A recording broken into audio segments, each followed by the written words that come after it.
Contabilidade na TV, Apoio Educacional, Sistema Fenacom Sescap Sescom e SCI Sistemas Contábeis.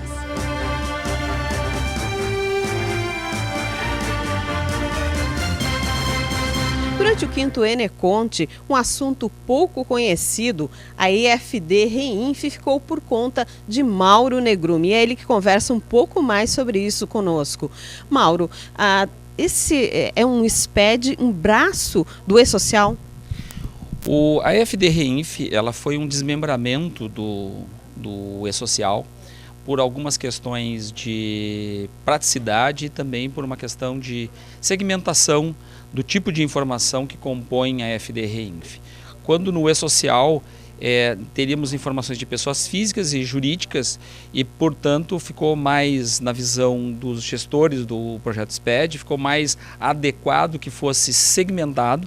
Então, o E-Social ficou com o braço trabalhista dessa nova obrigação e a EFD Reinf ficou então com a relação das contribuições, das retenções, das contribuições sociais, muito mais próximo do que hoje é a DIRF, o caso da Reinf, e o E-Social muito mais próximo daquilo que atualmente hoje é a obrigação por solicitação, que é o MANAD. Então, essa que é a principal divisão, e o Reinf, então, também nos mesmos moldes do E-Social, ele também é por XML, que é uma grande novidade.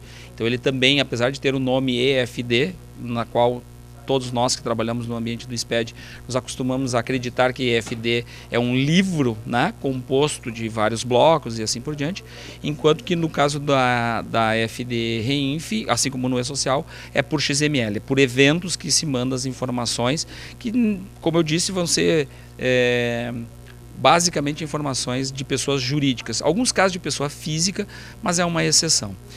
Eu tomo aqui à frente de dizer que algumas questões como empreitada total, empreitada parcial, são questões muito importantes dentro da EFD Reinf, porque elas trazem à tona a questão do registro, tanto da obra como também da responsabilidade de retenção e de responsabilização do ente contratante e do ente contratado, né?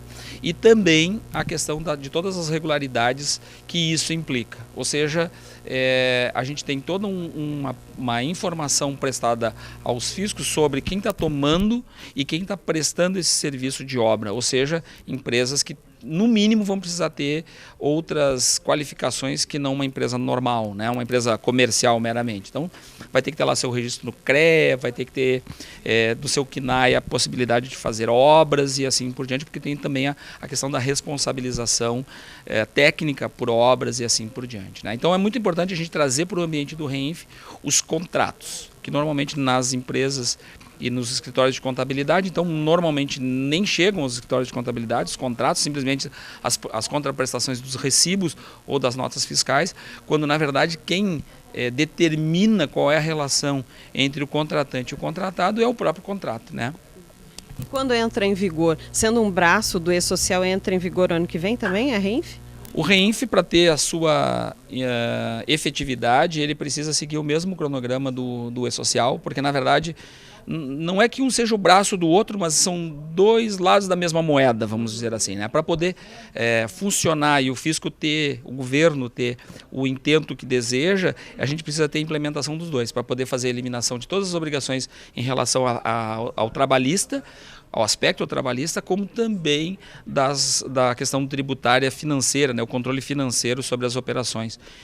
Aqui também cabe ressaltar que toda aquela questão de discussões sobre regime de caixa e competência, daquilo que é de INSS pelo regime de competência e aquilo que é de imposto de renda da pessoa física, contribuições sociais, que é pelo regime de competências, pelo regime de caixa dos pagamentos, é muito importante que a gente tenha na Reinf todo este controle. Nós, inclusive, demonstramos aqui alguns controles que nós implementamos para que possa estar de forma efetiva tendo controle. De outra sorte, o que vai acontecer é que estaremos retificando muito os lançamentos gerados no Reinf ou no E-Social, e como eles têm uma estreita, tanto um quanto o outro, tem uma estreita relação com a DCTF Web, que é uma nova visão sobre a DCTF, que será constituída pelos débitos das obrigações. Então, quando eu declarar lá no REINF que eu tenho uma retenção, isso automaticamente vai alimentar a minha DCTF Web,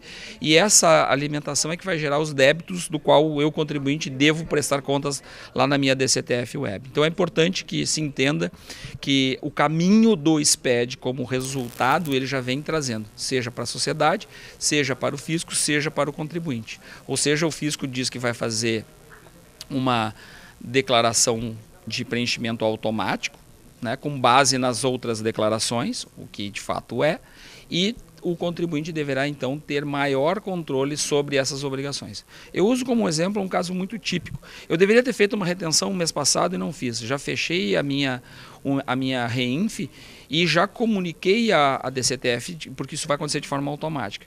Na medida em que eu vá reconhecer que fiz este erro e faço o recolhimento, eu vou ter que voltar no mês passado para poder fazer a declaração no período adequado, pagamento de multa e juro e assim por diante, né? De forma que a DCTF represente aquilo que efetivamente aconteceu. Isso a partir de 1º de janeiro, de quando em 2016? O REINF vai seguir o mesmo cronograma, ou a REINF vai seguir o mesmo cronograma do E-Social. Como o cronograma do E-Social ainda é algo estimado, né, se presume que para os mesmos períodos do E-Social, conforme saiu nas resoluções do Comitê Executivo do E-Social, vai seguir o mesmo cronograma. Muito obrigada pela sua participação. Esse é o Contabilidade na TV, no 5º Eneconte.